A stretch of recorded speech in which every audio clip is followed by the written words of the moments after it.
Welcome to part 2 in my video series on the immune system and the microbiome. If you missed part 1, please review it here on the YouTube channel.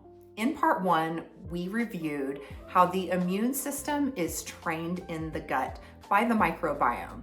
The microbes in our gut teach our immune system what to tolerate and what to attack, essentially who is friend and who is foe. We're going to dive a little bit deeper today. The microbiome doesn't just train the immune system as to who or who not to attack. It also regulates inflammation, maintains the gut barrier, and it helps prevent our immune system from turning against us or attacking ourselves.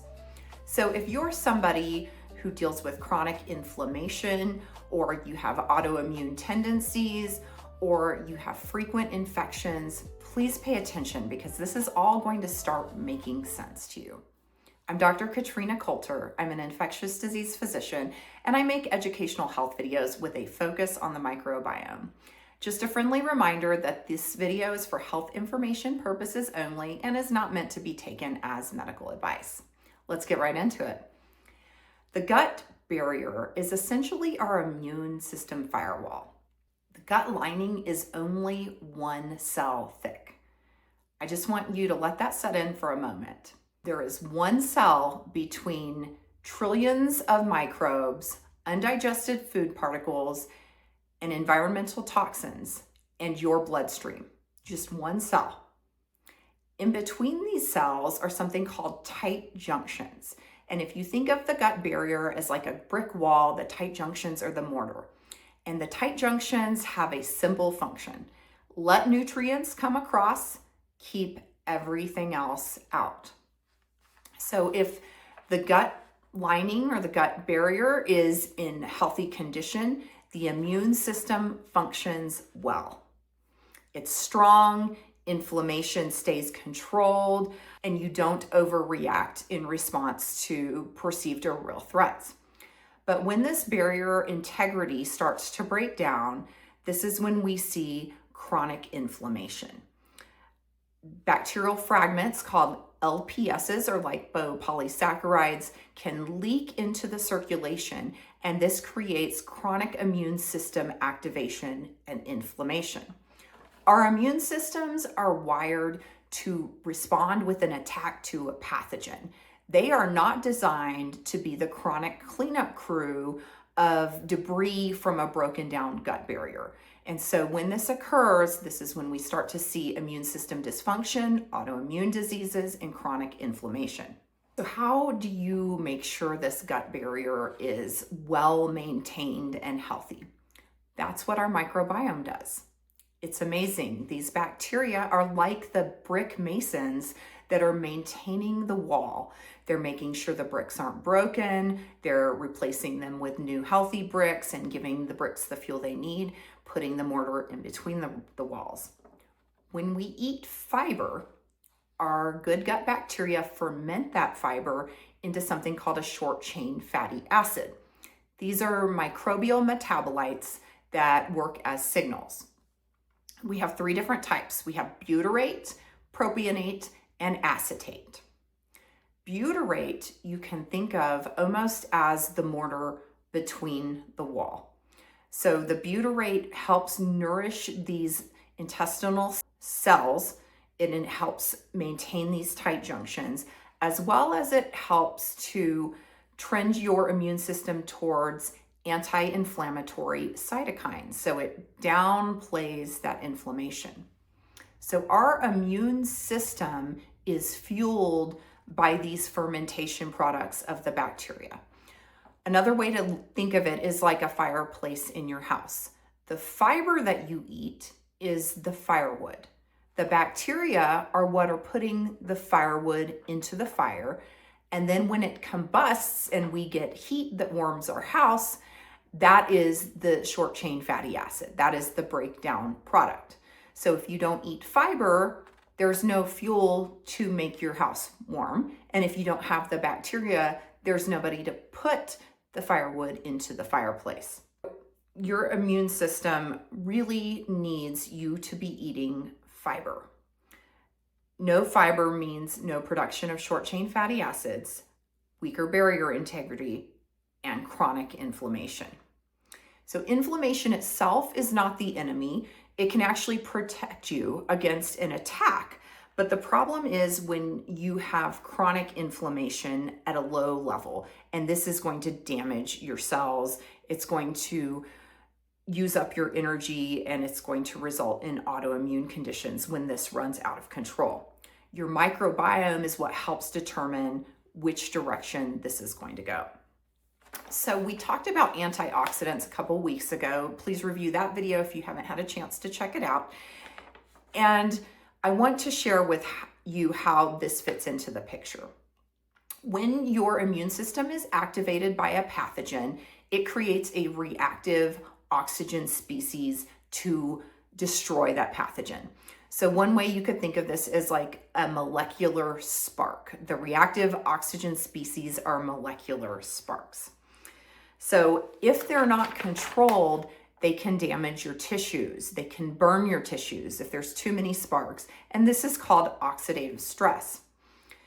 Antioxidants neutralize this oxidative stress. They bind with these reactive oxygen species, they protect the gut lining, and they reduce the inflammatory signaling and stabilize your immune cells. So if we go back to our fireplace analogy, most people have some sort of rug in front of their fireplace so that if there are sparks that come out, they don't catch the whole house on fire. They get suppressed, and that rug is usually made of wool. And so antioxidants are like the wool rug that when the spark lands on it, it doesn't catch fire. It just smolders and goes out. You get antioxidants from eating foods rich in them. And so these are going to be very colorful vegetables, things like fruits and berries, leafy greens, and even some herbs and spices. And in the future, I'm going to make a video on which herbs and spices you should definitely have in your kitchen. So stay tuned for that one.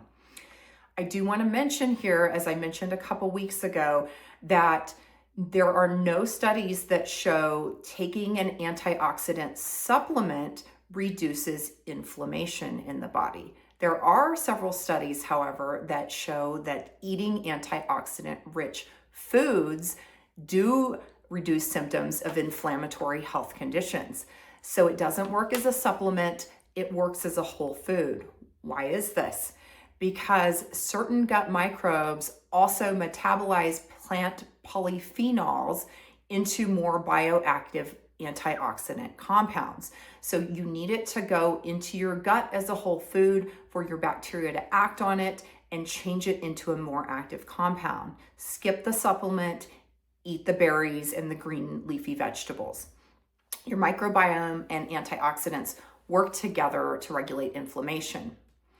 Vitamin D also works with your immune system. Your immune cells actually have vitamin D receptors on them. And once the vitamin D binds, this helps regulate inflammatory cytokines. So again, turning down that inflammation. It also increases the diversity of bacteria in your gut, and it helps maintain that gut barrier integrity. Low vitamin D levels are associated with higher inflammatory tone, and that's what we are trying to avoid. We want a cool, calm, collected immune system that's going to act very wisely in the face of a threat. We also see increased susceptibility to infection in people that have low vitamin D levels and reduced immune regulation. Vitamin D works alongside microbial metabolites and antioxidants to maintain immune system balance. Vitamin D can be taken as a supplement. Where else can we get it? From certain foods like fish, as well as from sunlight exposure. So I'm trying to paint a big picture here for you of all these different components that affect how your immune system work. What will make your immune system weaker? Low fiber diets absolutely will. Eating a lot of ultra processed foods, which are going to be packaged foods that you cannot make in your kitchen and are very popular in the Western diet, also weaken your immune system by decreasing your gut diversity. So really try to avoid these as adults. On a typical American diet, you're getting about 60 to 65% of your total daily calories from these foods. So start looking at labels and try to replace these with whole foods. Chronic stress, poor sleep, excessive alcohol intake, and repeat antibiotic use can also weaken your immune system by altering your gut microbiome. So these are all components to be thinking about, because immune dysfunction is rarely random. It's usually a cumulative effect. I would like you to strengthen your immune system. So here are my top 5 tips on how to do that. Number 1, increase your plant diversity. You want to aim for 30 different types of plants and vegetables a week. You can make a little bit of a game of it, but try to get lots of different types of fiber into your diet. Number 2, add in fermented foods. These are usually condiments and you just need 1 or 2 tablespoons a day, but these are fermented byproducts of fiber. And so it's like you've already broken things down into these short chain fatty acids, making it very available to your body. Number 3, eat the rainbow. Antioxidant rich foods are colorful. A red bell pepper has a ton of antioxidants in it, as does a dark blueberry. So you want to eat the rainbow, try to get all the different colors of food on your plate every day. Number 4, you must prioritize your sleep and your circadian rhythm. It is important. Try to maintain that same bedtime and wake schedule even on the weekends as you do through the work week. And number 5, consider checking your vitamin D levels, especially if it's winter, because supplementing your vitamin D can really improve your immune system function.